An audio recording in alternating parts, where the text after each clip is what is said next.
Hey everyone, welcome to Coffee with Changemakers. I'm Robin. And I'm Yoshi. On the Coffee with Changemakers podcast, we explore the stories of changemakers taking on some of today's biggest social and environmental challenges. Every episode, we host an intimate conversation on social impact and leadership, where we listen, learn, and connect over a cup of coffee with inspiring guests from all over the world. So before we jump into today's episode, we have a quick ask. If you enjoy our conversations, it would mean the world to us if you subscribe, rate, and perhaps even tell a friend about the show. Your support helps us bring even more inspiring guests onto future episodes. So, here's today's coffee chat. Enjoy.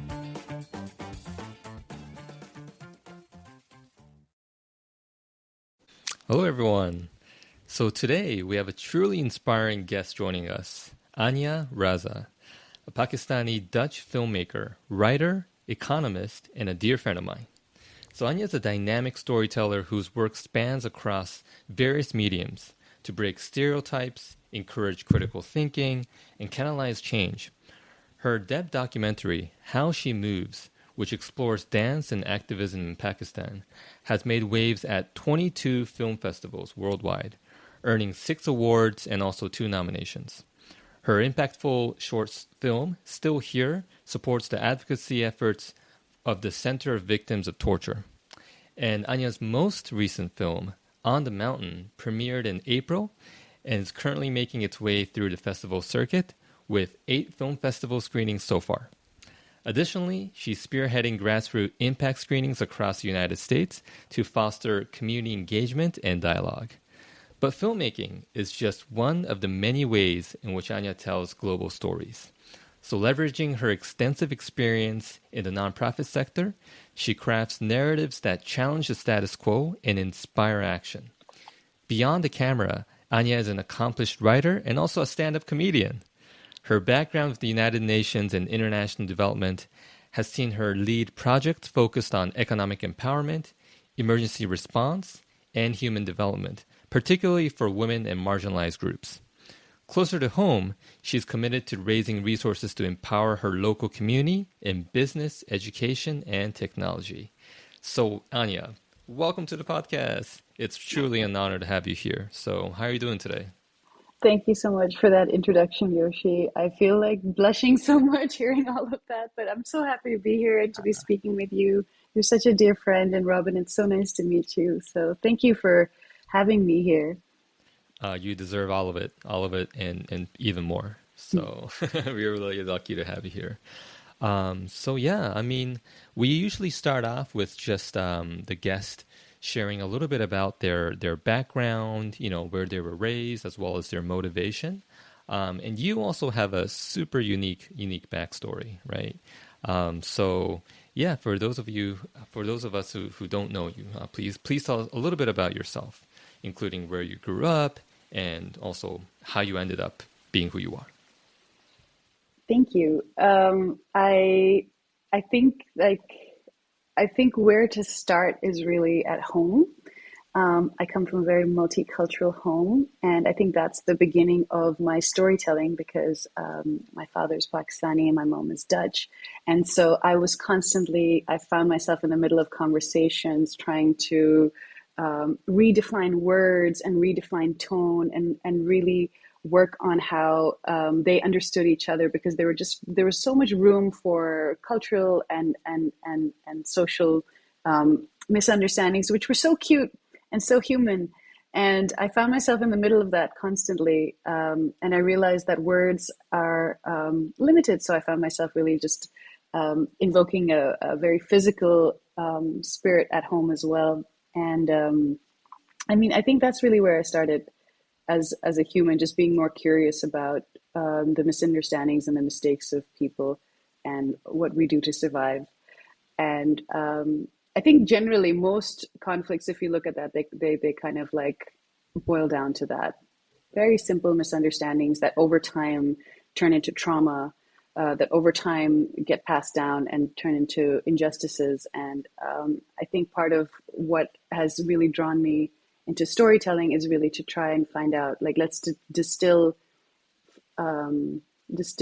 concepts and distill confusion and really bring it down to human emotions. And we all have them, and that's how we connect.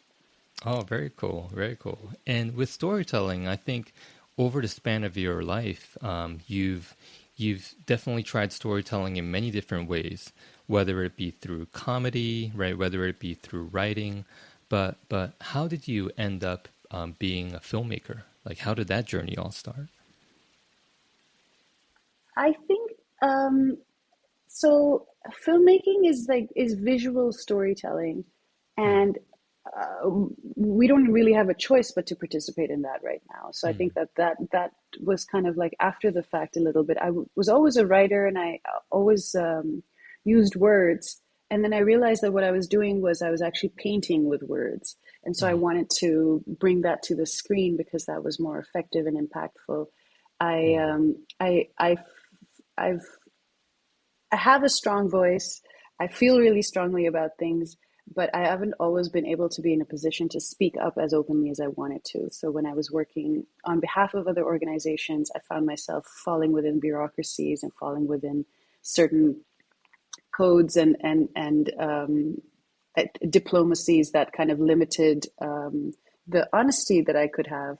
And so eventually I decided when I left the humanitarian sector and I left the development sector, I really decided the only reason why I'm doing this is because I want to be able to use my voice and stand up for the injustices that I see around me, and truly most of them are still here because there's just been too much politics in the way of human connection. So filmmaking is I mean, I love filmmaking and I love screenwriting, and but for me it's really what is the story and how do we work backwards into the medium. So whether it's a poem or whether it's a music video or whether it's a feature film, it really depends on what the story is and what our goal with that story is.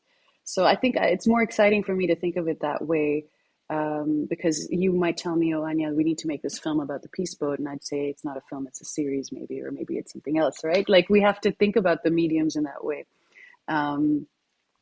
We actually have to, by the way, we should do something about that. Yeah, exactly.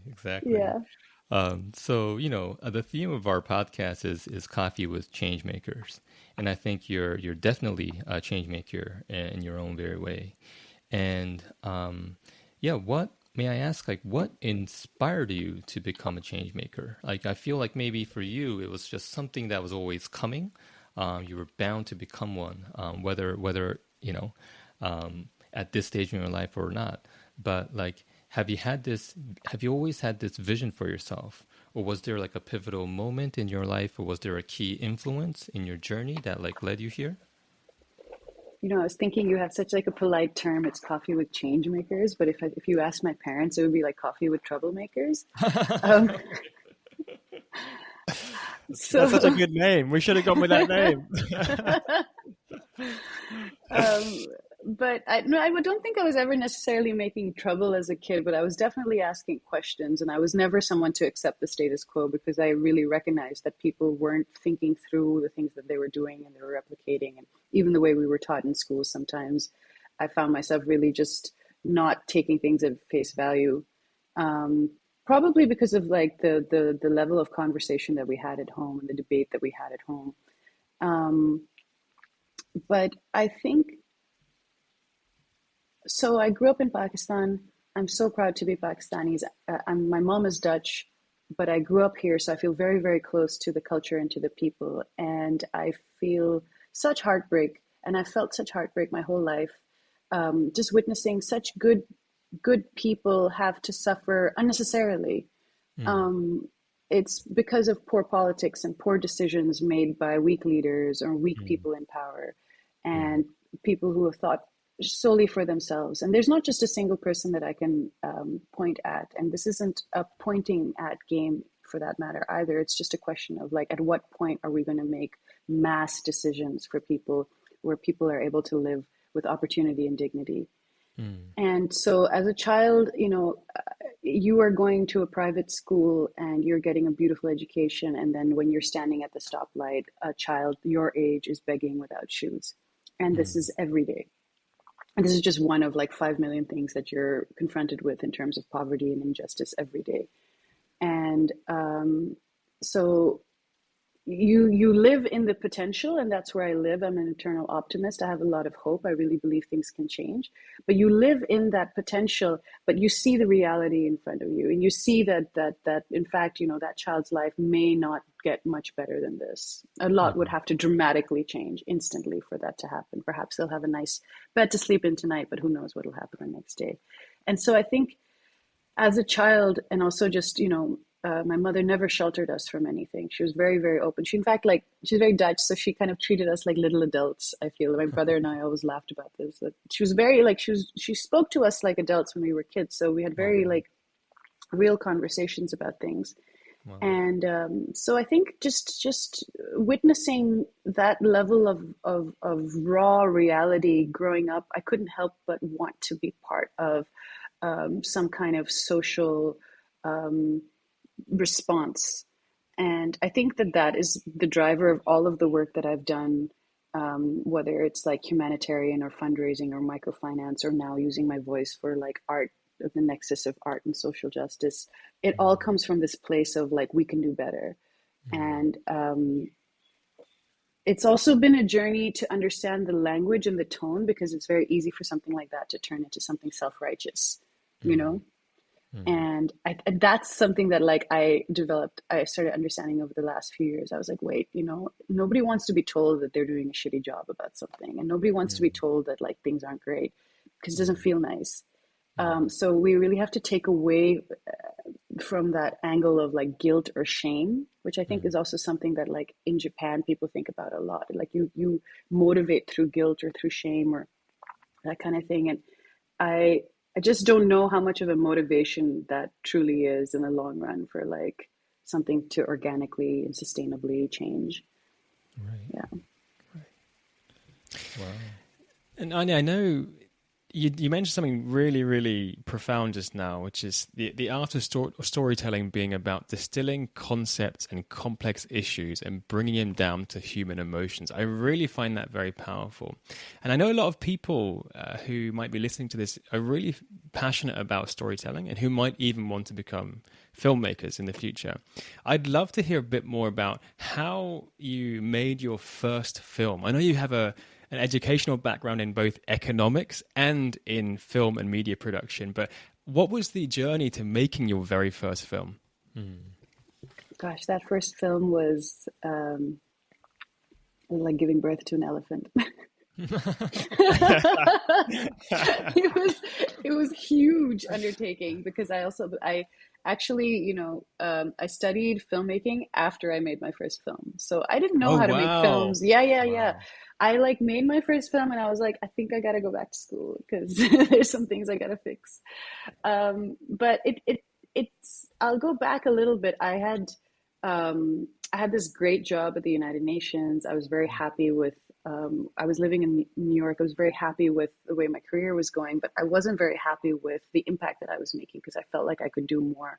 And I realized that working in this organization, my role would be very different and my voice wouldn't be as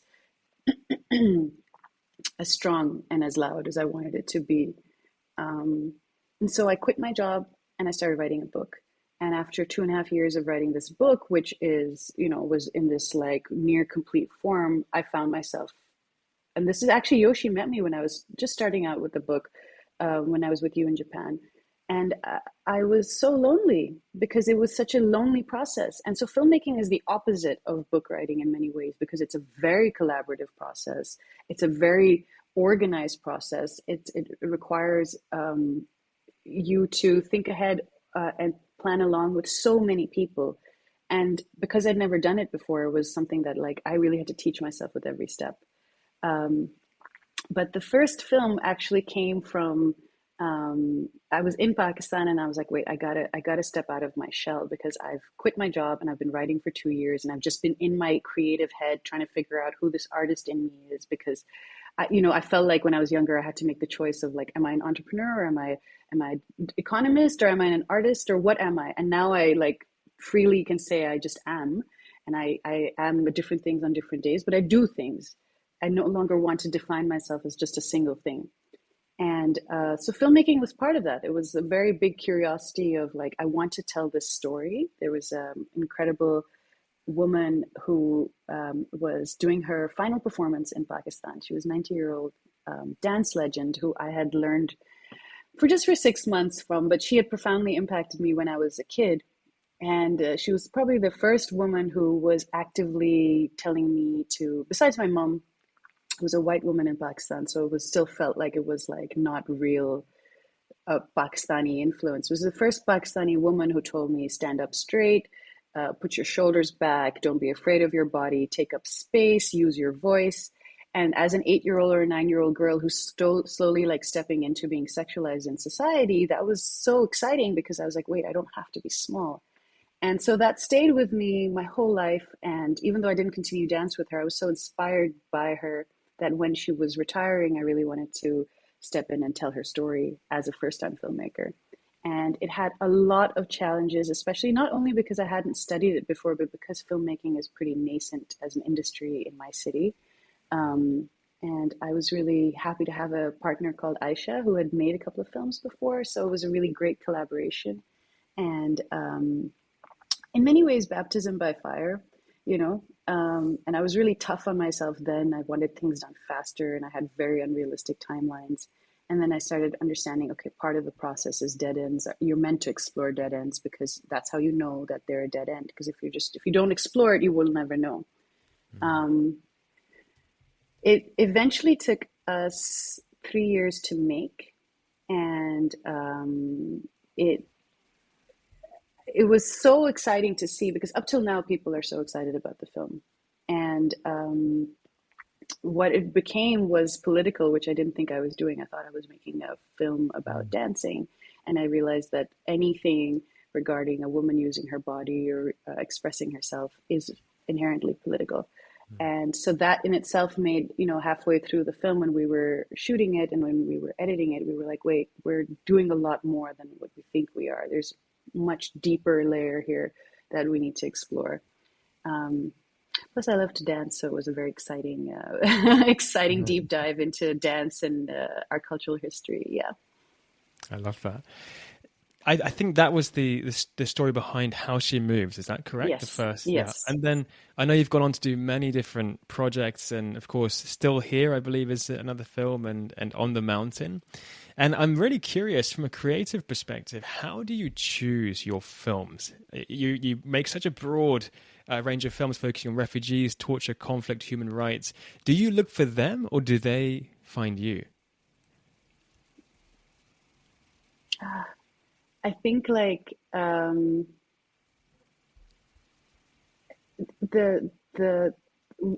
does it become a film is its own question, right? Because it could be a talk, it could be a conversation, it could be part of something that you would speak up about in your comedy skit or in your, so for it to become a film, you realize it has like there's this mass conversation that's not being had. And I think part of it is this troublemaker mentality where it's like, well, we got to talk about this. No one's talking about this. So so it's really for a mass conversation, I think that's when I decided it must be a film. And I think, so you mentioned 2 films and a couple of topics. Part of it is that like, Pakistan, being from here, we're in such a dynamic place that there's just all of these topics are relevant over here. All of these topics are relevant over here, whether we're talking about the beautiful cultural history of dance and women and all of our folk history, that exists too. But we also have like a more complicated relationship with refugees, for example, and with our neighbors and all the conflicts that are happening. So, and there's no wrong or right. There's just, okay, let's talk about how we can make it even better, within the way things are going right now. I think like my idealism is shifted into realism a little bit. Sadly, I wish that didn't happen, but it has happened.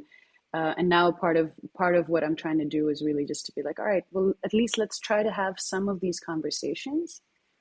For example, On the Mountain is a conversation about how we can meet refugees where they are culturally, psychologically, and how we can support them as host communities into like living a more happy and dignified life with opportunity.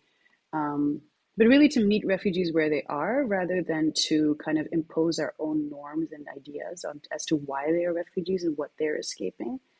Because I think that we don't necessarily understand nobody wants to leave their country. I think that that's like one of those very basic things that like we just misunderstand. Nobody wants to leave.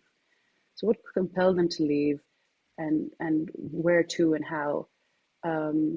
These are really sensitive topics, and I think so. The closer that we have our ear to the ground, the better the conversations that we can have. And so that's why it turns into a film, because it needs to be a bigger conversation. Mm-hmm.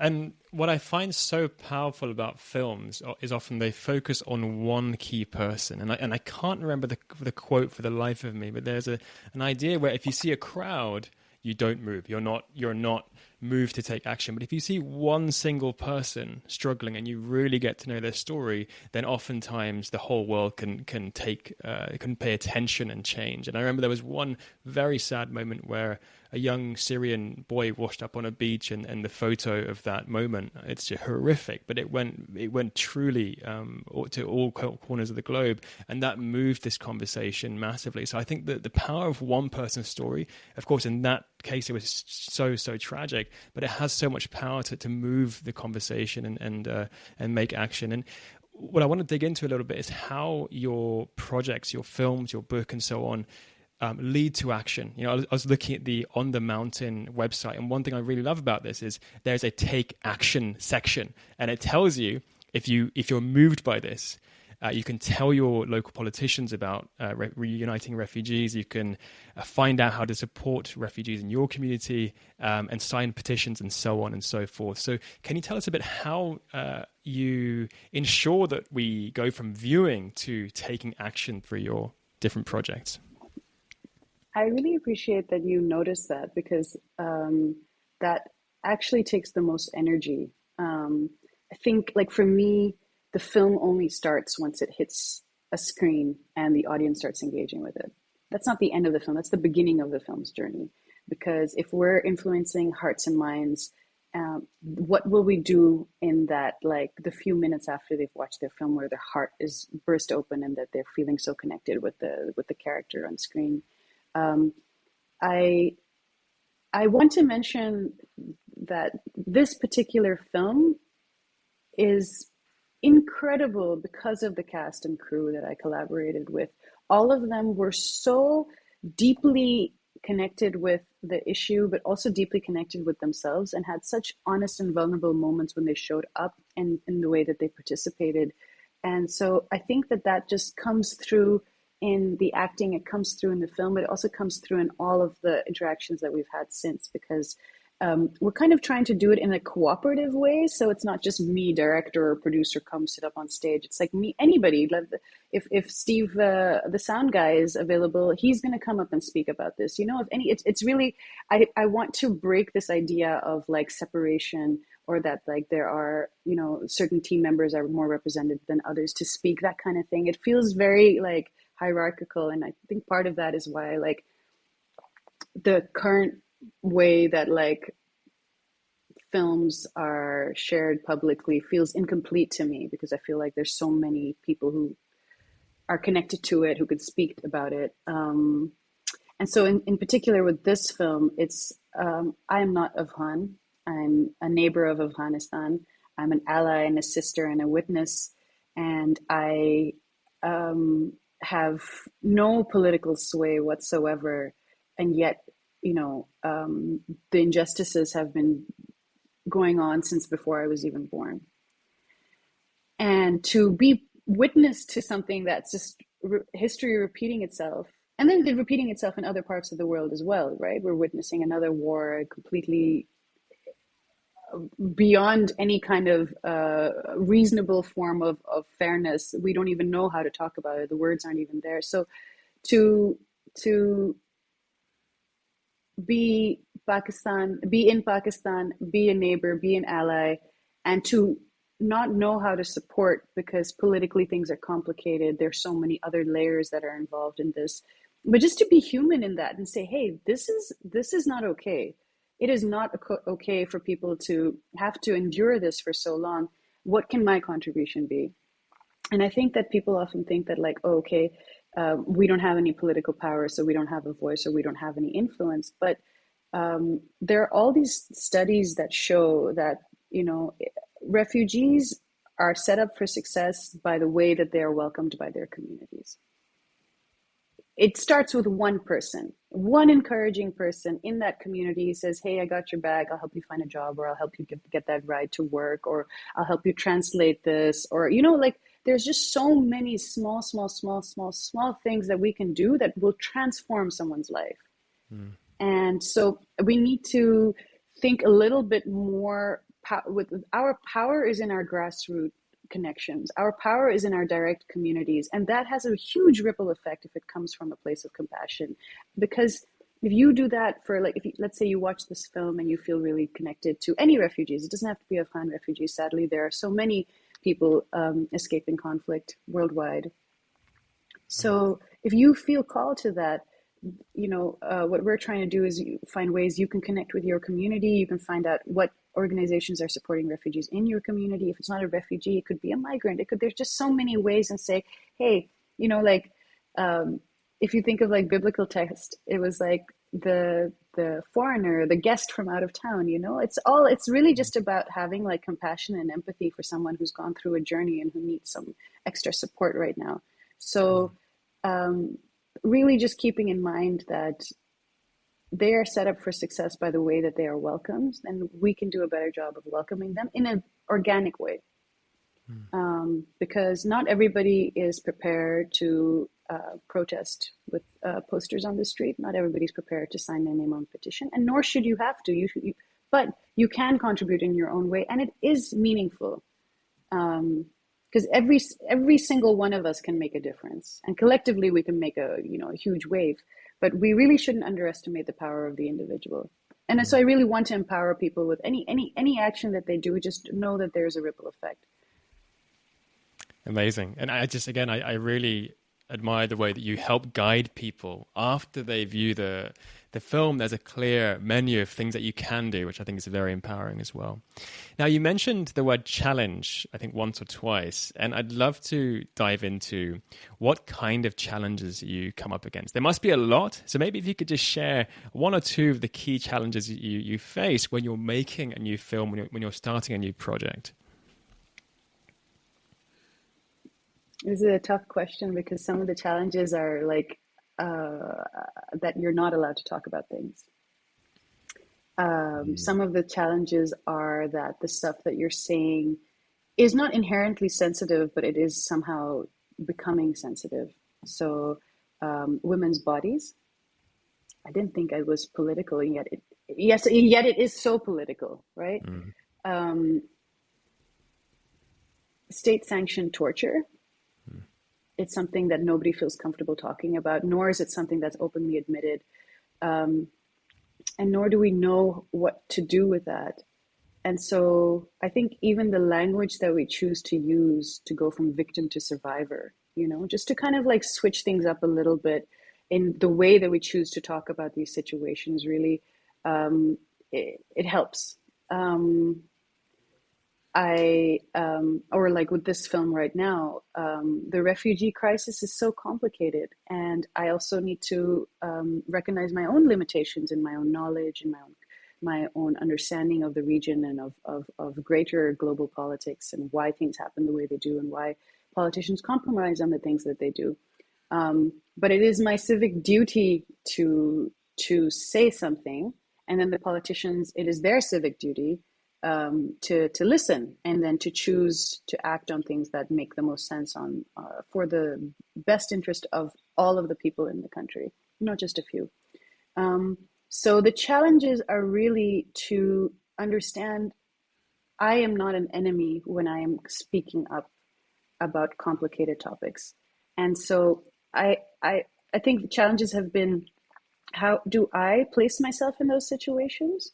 And also the semantics, the language, the terminology, the tones, all of this stuff is important. And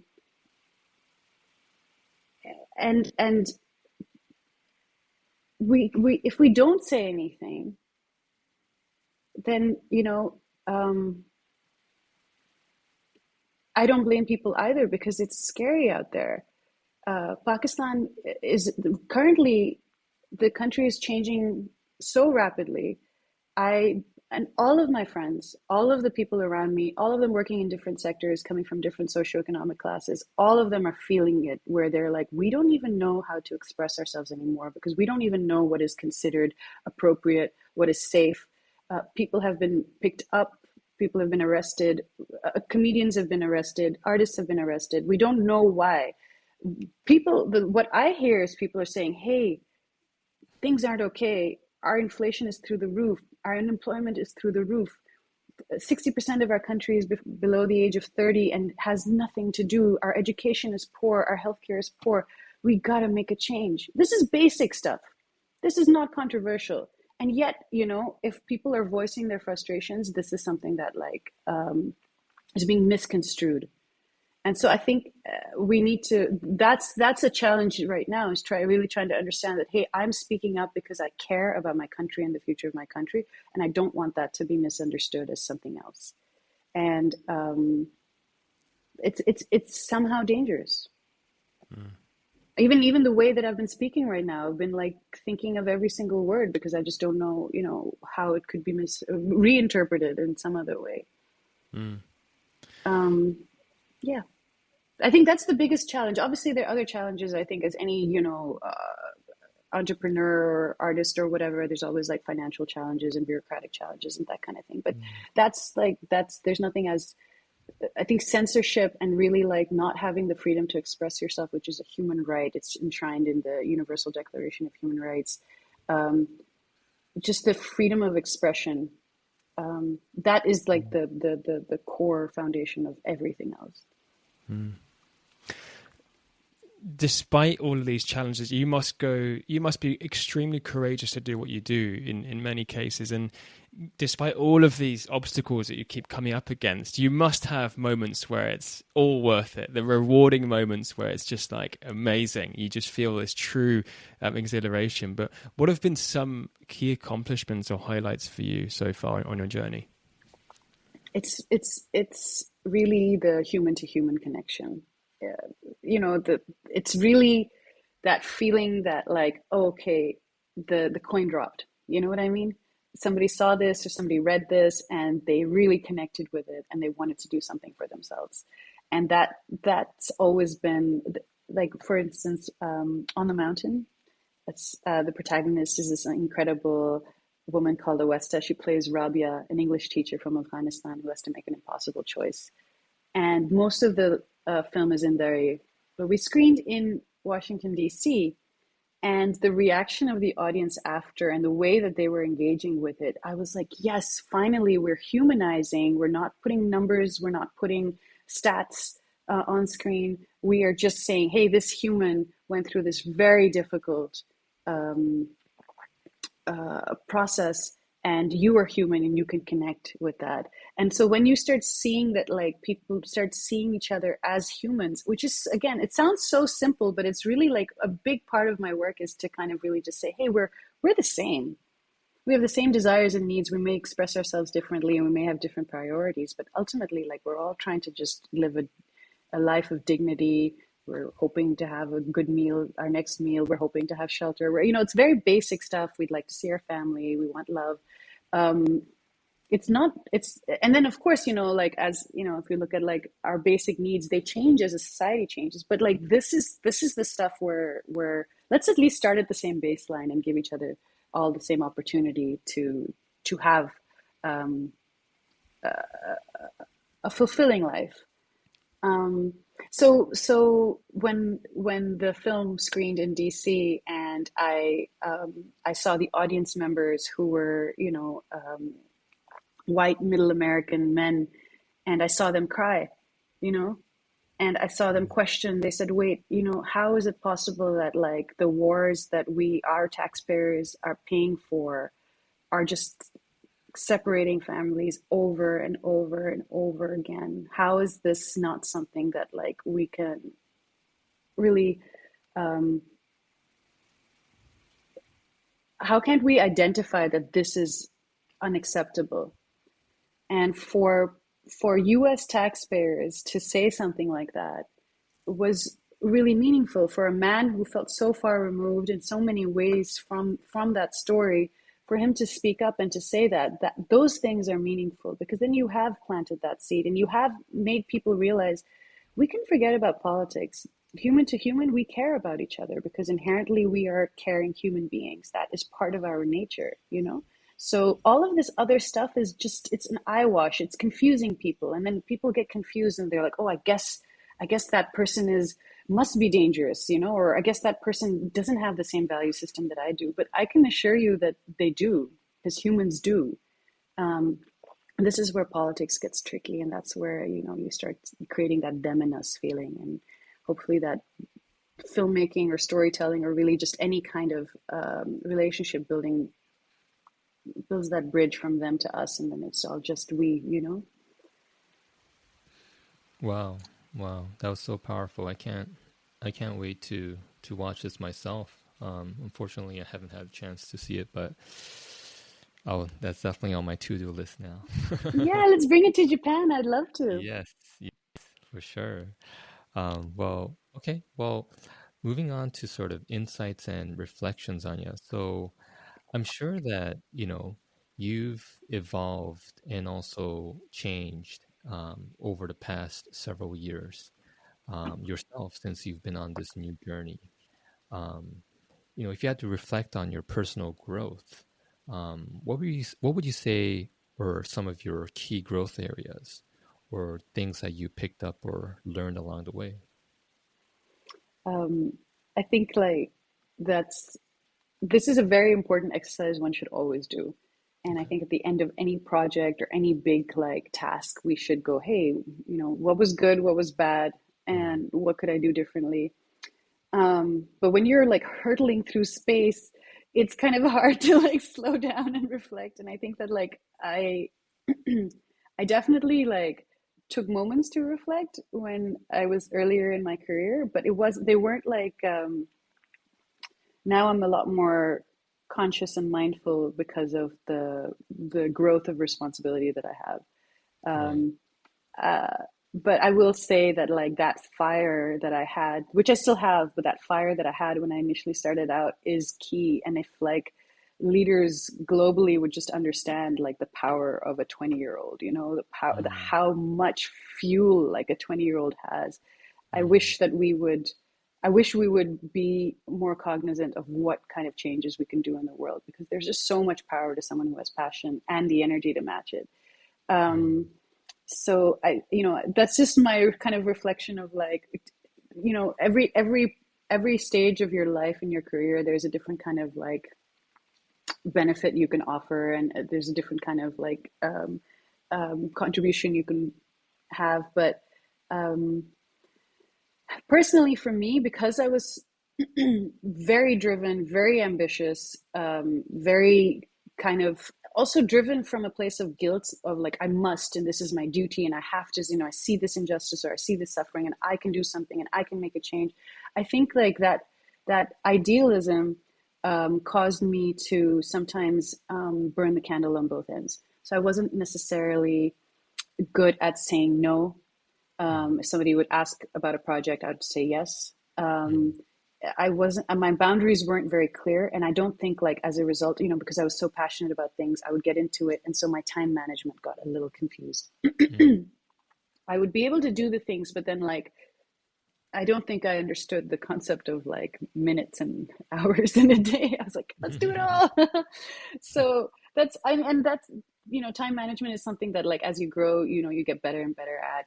I was always disciplined, but really understanding like I was biting off more than I could chew. So that's really something where I would say like for anybody who is trying to, work for themselves, be gentle with yourself, but like try to stay organized, try to stay disciplined, and always know that like it's not the moment you sit down that you start working. Sometimes you need like some time to get into it, and especially when you're thinking creatively, um, it takes time. And mm. so sometimes not having your time so organized is where the answers come to you.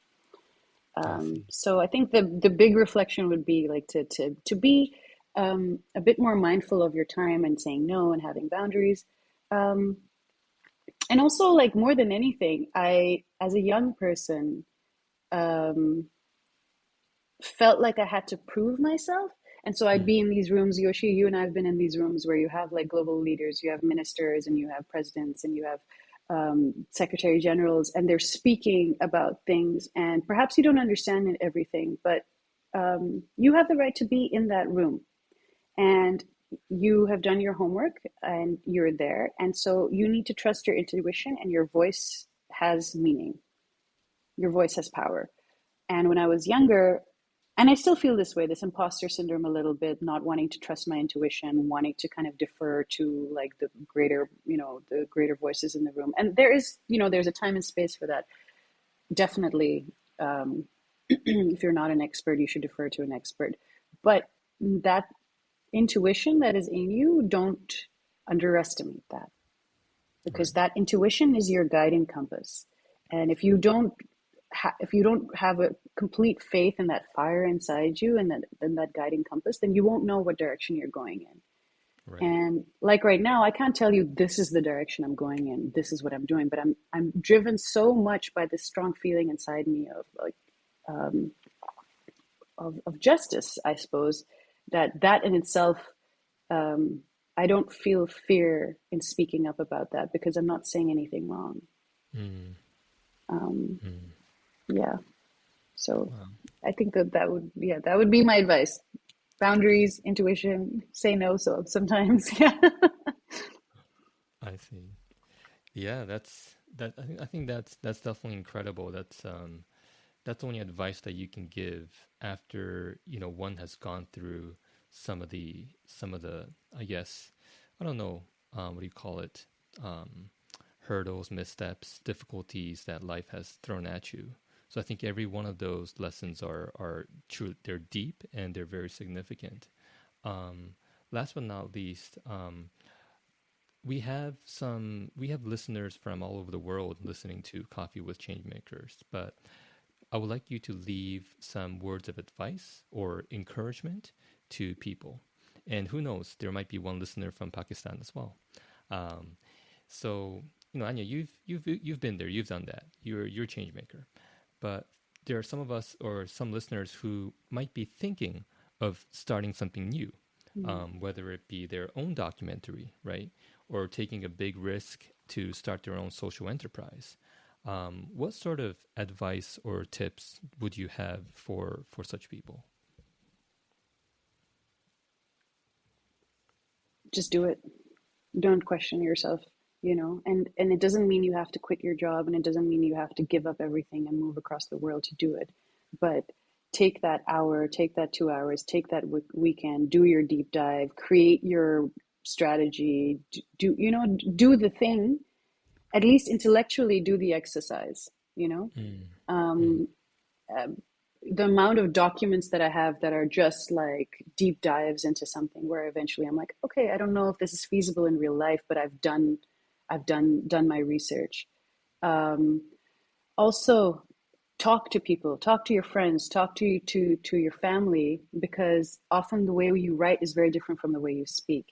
And mm, when you're speaking about something over and over and over again, you actually start understanding, oh, okay, I care about it this way, or this is my angle, or you actually surprise yourself by the way that your brain is connecting to words that perhaps when you were writing, you were a bit more academic about it. So I, I would really say don't be afraid of anything. mm, And you don't have to do the big thing, but start somewhere. Don't stop. Don't be afraid. And definitely, you are worth it. You're good enough. Nobody can stand in your way. It's not resources. It's not network. None of it. It's all BS. If you care about something, it will appear, and you will. The right people will find you. So don't. Even if you feel like there's a town there with no electricity, you're far away. Fine, it's hard, but it will happen. You have to have faith in yourself. You have to be your biggest champion, and you have to be kind to yourself. Because if you're very tough on yourself and you're saying you're not good enough and nothing is good enough, then yeah, okay, that's going to be the energy that you kind of exude. But you know what? Even if you don't know, you're on your path. and we're always on our paths. Any of the sages from our history will all say, I don't know anything. The more I know, the less I know. So just keep teaching yourself, learning, and in time, whatever your idea is, it might turn into something else. It might be very different from what you originally started out with, but don't be afraid to take that first step. Beautiful.